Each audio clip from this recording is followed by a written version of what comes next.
If you haven't seen my bad impressions video for ēlDLIVE yet, and aren't worried about potential spoilers for episodes 1 to 5 of ēlDLIVE, watch that first so you can get acquainted with my history with ēlDLIVE, and also to get the more complete overall opinion I have for ēlDLIVE, and in chronological order. So ēlDLIVE is an anime I originally got somewhat hyped for because of having previous experience reading 2 chapters of the manga in Shonen Jump magazine. Ironically, ēlDLIVE was one of the least popular anime of the season it aired, so my hype was kind of out of place. The only other people to get hyped would be fans of Hitman Reborn, since the author is the same for ēlDLIVE. So is ēlDLIVE as good as I hoped it would be? ēlDLIVE follows some middle school boy called Chuta Kokonose, as he struggles to exist without embarrassing himself because he's stupid and responds to the so-called voice in his head. Since he was young, Chuta had always had this voice in his head that he can talk back to. One day Chuta is sweeping outside his aunt's muffin shop, and then he is abducted by aliens for God knows what reason. He then finds humans and aliens aboard the spaceship he was abducted by, and is revealed that he is a candidate for becoming a recruit to the Space Police Force elDLIVE by the character with the least dumb name ever, Lane Brick, and is also told his classmate Misuzu was stalking him on behalf of elDLIVE. But anyway, the whole crew of elDLIVE thinks Chuta is completely stupid since he talks to himself. Then he is sent down to Earth to take the test to become an elDLIVE recruit. Then he finds out one of his teachers is an alien, but it's okay because Chuta's voice in his head protects him by taking up a physical form and yelling, "Sympathy!" and shooting a laser or something out of his mouth, which then gets him into elDLIVE, yay. And from there on we follow Chuta as he still struggles to exist without embarrassing himself, except this time he can see a stupid monotalian named Dolu, and he has a police badge that he can only show off to all his non-human friends. The story's a bit conflicting for me. A Space Police Force series is the reason elDLIVE was so appealing to me to begin with, but in the beginning it wasn't as well executed as I hoped it would be. It takes about 5 episodes for the story to start picking up, and for me to somewhat start caring for the story given. Then after that, the next additional story elements added were also not that bad, with them having to find that old doctor guy. That part is when the show started to develop an overall feel for me, like the show came together and was its own thing instead of some show that puts on a new skin of old characterizations and ideas. The problem is the parts between these decent chunks of story aren't that good transitions since they add a bunch of fluff with tropes we've seen hundreds of times before, being exploited for the shonen demographic. I think if elDLIVE was driven by the story, it could actually eliminate a lot of the problems, because then all these jokes and quirks they insert wouldn't be filling time in between the important bits, but just complimentary as the story is progressing. Another thing that elDLIVE does is that it will introduce one story path, but then it will essentially abandon it and go visit another story path, and in the end they never revisit or close any of those paths. If it were a more long-running anime, they would be able to go back and continue each storyline they open up, though. And since Hitman Reborn was a long-running series, I think it's possible that's what the author had in mind for their story progression. But as it stands, I think it's just kind of disappointing how some of the parts I found interesting were just left without any further pursuit. Chuta as a character for me is a bit 50-50. Later on he shows some decent improvement for the way he handles himself and his job, but he has these minimal things that just add up, along with the fact that he never learns to shut that trap of his. I find it hard to believe that Chuta can live that long without having learned not to talk out loud to the voice in his head or Dolu in inappropriate places. But even disregarding the realism of it, it's still damn annoying, and only slows down the progression of the show. Chuta, as far as I could tell from the first few episodes, was incompetent and had no value apart from being a main character to fill the role, since Dolu is responsible for the fighting, but Chuta actually becomes somewhat competent later on, and I don't exactly dislike him at that point. He's learned from his mistakes, disregarding the fact that he talks to himself at the worst times, but even then he drastically cuts down on the frequency of when he speaks out loud in response to Dolu, and then getting his ass beat. Chuta obviously isn't perfect, but I think he has definitely gone in the right direction as the show progressed. Misuzu, I tried so hard to like her, but in the end there was hardly any redemption in her character. Initially she plays the typical tsundere, which includes misunderstanding everything without question, denying her failures or desires, and all of the above. And the most she really changes is just hating Chuta less, I suppose. There's not really an impactful event to bring her closer to Chuta and think better of him. Sure, Chuta has saved her, but it was never really treated like a huge event by anyone, not even the show, which barely even resulted in a simple thank you to Chuta. I will accept the possibility that the storyline concerning her that was dropped off partway through is where she would have changed more, perhaps, gain respect for Chuta and general development, but the problem is that we only got 12 episodes, so not only did that not happen, but even if it did happen, it would kind of be too late in the game to start giving her some sort of likability. A better method would have been to casually increase the development so at least it feels like their relationship has advanced from level 1 to level 2, instead of advancing to level 3, then reverting back to 1. I think she works as a motivation for Chuta since he likes her, but we were shown other girls later on that have much better personalities and acceptance for Chuta, especially Ninochka. I mean, logically, Chuta should just fall in love with strictly Ninochka, because she treats him with respect and makes him feel happy, when Misuzu is just a pain in everyone's ass. Come on, Chuta, you deserve better.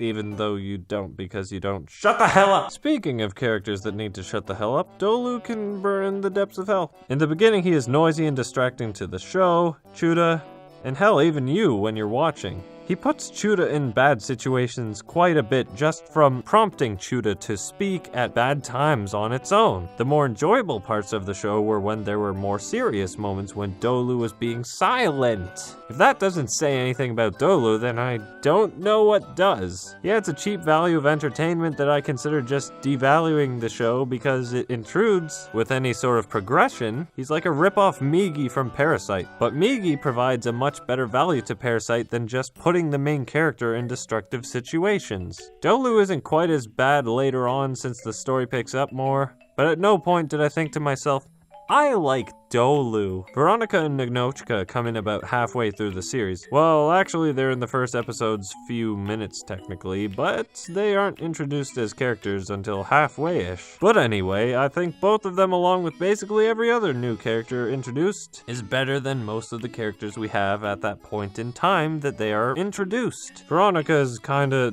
a damn tsundere, as if one wasn't already enough, but Veronica is at least more accepting than Misuzu. She acts hot-headed on top of that to make things worse, however she is infinitely more willing to open up than Misuzu. Then Ninochka is the girl who displays her feelings about everything, and generally very sweet to everyone, including Chuta. Veronica and Ninochka, however, since they come in halfway, we hardly get any development. And when the story has the spotlight on both of them with Chuta, that takes Misuzu out of the picture and decreases her little development. In general, there's just too many characters to develop for 12 episodes. For elDLIVE, they had to either focus on the story or focus on the characters specifically. But the first 3 or so episodes were a pretty wasteful usage of the time since none of the events really led into the more major story arcs later on. Chuta is by far the most well-developed character of elDLIVE since he has the most screen time, and you see more of a clear progression in his character compared to everyone else. But even with that said, he doesn't have a whole lot of development because of how many characters the show tries to incorporate. The thing about Dolu and Chuta's relationship is that I'm sure it was supposed to start off as Dolu being someone who was an interference to Chuta's life, but grows on you throughout the series, and then they grow a deep bond or something of the sort. But Dolu feels hardly closer to Chuta than he did in the beginning. I never felt his sense of deep camaraderie between them. It felt like they always just coexisted. Maybe I think that's because Dolu never did things like telling Chuta to be cautious or worrying about some sort of danger to come. Dolu kind of just took a back seat to everything until he was needed to save Chuta. But in that case, it could be linked to the fact that without Chuta, Dolu can't exist. So maybe Dolu is just trying to save himself. Now the character designs of elDLIVE I know are at least more praised, since the author of elDLIVE has a more distinct art style that was also used back in Hitman Reborn. In general, I don't absolutely love it, because I think the foreheads of the style are pretty large, and that isn't too appealing in combination with the style of the other features as well. But for elDLIVE at least, I think it looks good, and makes the show with its characters stick in your head. The variety of character designs for just simply the ideas for aliens on its own I give plenty of credit to. But all of the characters, because of the art style and coloring, are really memorable. I remember that cat girl really well. And how much screen time did she have in the whole show? 2 minutes? That's how effective this style is. and the specific colors for the elDLIVE uniforms I really like. The shade of blue purple E is something I've never seen with many or any other anime character designs, so that's a plus on top of the character designs for the ultimate character design combo pack. The background art is a majority of this kind of minimal style. There isn't really any fine details in a lot of the nature. There's sometimes not even proper shadows or lighting. It might be because the studio tried replicating elDLIVE's manga art and coloring style, since the manga is fully colored naturally last time I checked. Some of the art is not bad, but the consistency is all over the place. The animation I was expecting to be trash because the studio behind elDLIVE is used to doing long-running series like Naruto. So for a long-running series, they're usually going to go with function over form. They would rather it work than look pretty and flashy. However, for elDLIVE it was a mix. The animation was very dynamic in the way that it adjusted the motion and detail to what the scene needed. For the everyday life sections that are not intensive, the animation will be fairly basic and sometimes take advantage of that and use the minimal animation. During action scenes, it picks up and adds more motion, and sometimes will just go a bit further than required and have pretty nice animation. The soundtrack for elDLIVE, sometimes the music didn't sound so bad, but the thing is I never felt like the music really improved a scene. For the more casual parts there would usually be an appropriate track, but during the battles and more dramatic moments I don't think the songs were really incorporated into the visuals effectively. Chuta's English voice is an odd situation because in the Japanese Chuta was voiced by a guy, but in the English he's voiced by a woman. In my experience the English dubs usually have the protagonists who are male and voiced by females replaced with actual guys in the dub. But either way, I think it was a quite fitting voice for Chuta. His voice matches what I'd expect from a male middle schooler, and the performance conveys emotion really well. Misuzu also had a voice actor who was pretty good with their performance. My only complaint would be that she sounds a bit older than I'd consider her character to sound like, but it's not hard to get used to. Dolu, as I said in my bad impressions video, annoyed me in the Japanese, but in the English he improved so much to me, and the fact that when he says sympathy in good English instead of English like in the Japanese, it's that much nicer to me.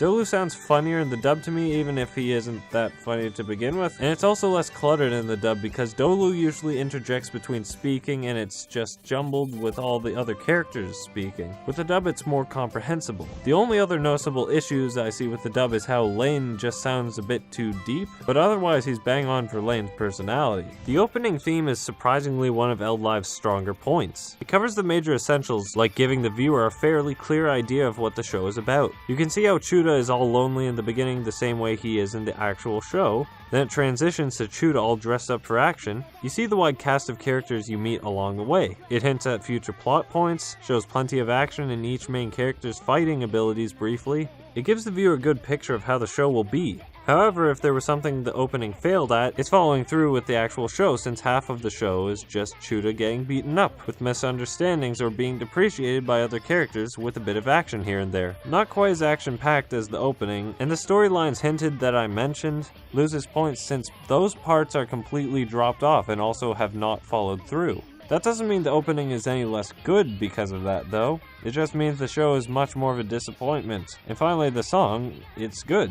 When the vocals hit with the music initially, that really sticks in your mind. The music is upbeat and does a good job to hype you up for the show, so it's a shame the show is only half as good at best. The ending winds the show down really well. The time of day gives the feeling of sunset, which people will associate with the day ending, which is why it's that much more effective. It features Misuzu and Chuta hanging out and doing whatever, switching between stills and shots of the other main characters. The low intensity really winds down the show, and with that low intensity you'd probably expect lower quality animation, if any at all. The ending does use stills occasionally like I said, but it has these above averagely animated sections, and the swing set jumping in particular is really good. The song has these pleasant instruments used like strings and keyboard, with a vocalist that sounds like a little girl could beat him up. It all just meshes really well together for a very strong ending. So as far as how I enjoyed watching elDLIVE, because I was hyped initially, I was disappointed by the way the first episode turned out. From there on I got annoyed by plenty of various things, but about halfway they introduced some story that I cared about, or should I say a story in general, since elDLIVE from the get-go has no end goal. And after that point I thought the show may have had the potential to get better, which I'd say it did get better. It varied from more good story to mediocre tropes setups and time wasting in between. The finale was a bit good and bad. It definitely shows Chuda's growth and is somewhat a test of skills, but the final battle, I guess you could call it, was kind of unnatural. I mean, this isn't much of a spoiler, but essentially there was an event that put the world in danger of being taken over or destroyed or something like that. And basically hope was briefly lost, but all at once, ēlDLIVE decided to spontaneously have hope out of nowhere. Well, that might sound natural, but the thing is there was no reason behind it. There wasn't some inspiring speech or anything, they all just kind of decided to fight back? I don't know how to describe it, but it didn't feel consistent with how ēlDLIVE's behavior was at the time. It wasn't natural. But anyway, I think ēlDLIVE in general was okay. It has some potential, but it desperately needs another season or so to have any sort of redemption with me. Otherwise, it's super incomplete and left way too many plot points barely explored, with little character development on top of it.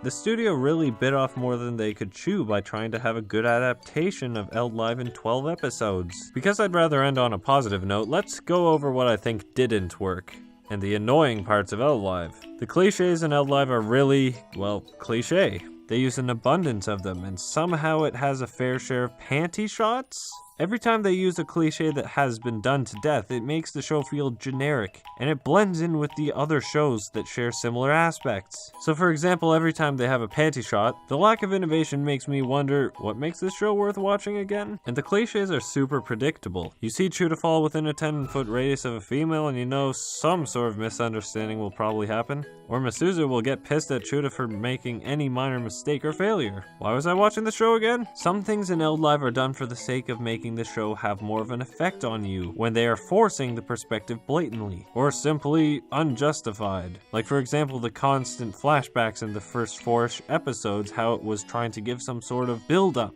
But it was ineffective because there was no context provided. They were intentionally vague to make the reveal of what happened more dramatic, but it was super predictable and just got annoying over time, with the payoff being really unsatisfying. Along with how predictable the character traits and behaviors are, more specifically Chuda, are so predictable. ēlDLIVE really exaggerates the reactions so 5-year-olds can really understand, oh my god, that girl really made Chuda feel bad, or something. But like other shonen, ēlDLIVE is trying to grab as much attention as possible, so that's why these reactions can be made out to be a bit out of proportion. If they have some more reasonable reactions, then it won't be able to please a younger audience's attention span, and will seem boring. Which is why popular shonen series are action-filled to grab a whole lot of viewers' attention. More prominent in the first few episodes than the others, ēlDLIVE has a pretty bad problem with info dumping. It doesn't let the visuals speak for themselves. It wants to make sure that you understand everything 100%. But when there is something like a meaning or lesson that you already understood as it happened, then the explanation just drags on. You get it, but you still have to wait a minute or two for them to straight up explain everything.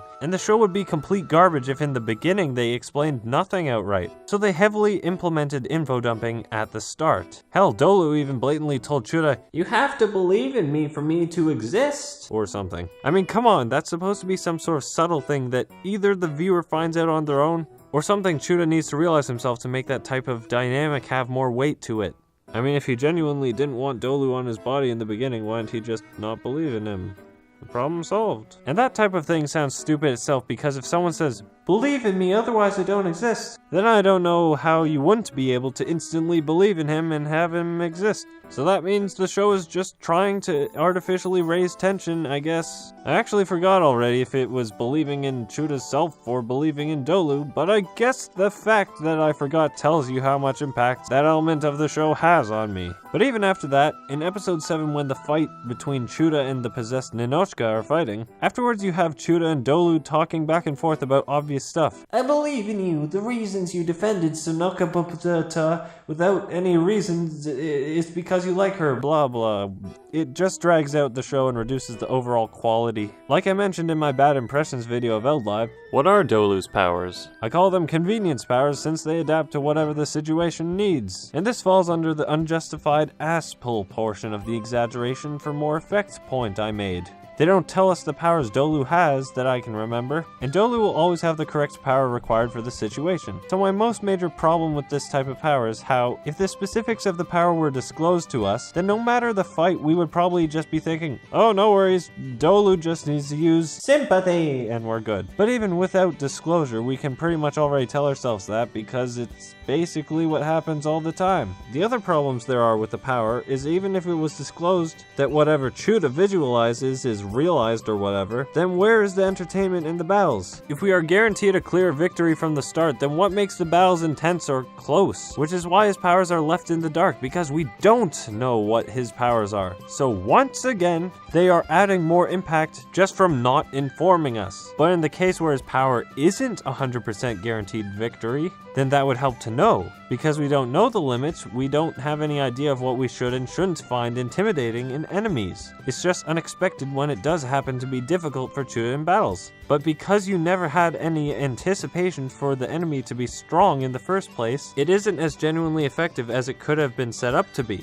I just realized that if Dolu is invisible to others, how did Nanochka touch and see Dolu? How did Dr. Love see Dolu? The show just decides when he is and isn't invisible, when the timing is convenient for the story or the comedy. But the part I now don't get is what the hell do the others see when Chuda has Dolu use his powers? Is there an invisible gap between Chuda's chest and the energy? Does he actually become visible when using his powers? Is the energy and power invisible to everyone then? This is important because they decide that Chuda could only last minute see Dolu conveniently when Chuda saw his first alien in public, right? So that means they forced the timing of Dolu being visible to Chuda for an additional impact, like I keep saying. But if they say it's because Chuda believed in him at that moment, then that contradicts the short part where Dolu disappeared entirely. I don't consider it a spoiler since it's so predictable that he appears again. It's contradictory because if Chuda simply didn't believe in Dolu enough to see him before, then how was he able to communicate with him? Why wasn't Chuda able to communicate with Dolu when Dolu was invisible later on? Well, I have an answer for you. Because they wanted to artificially add more damn impact. Are you getting that point through your head yet? So there's some inconsistency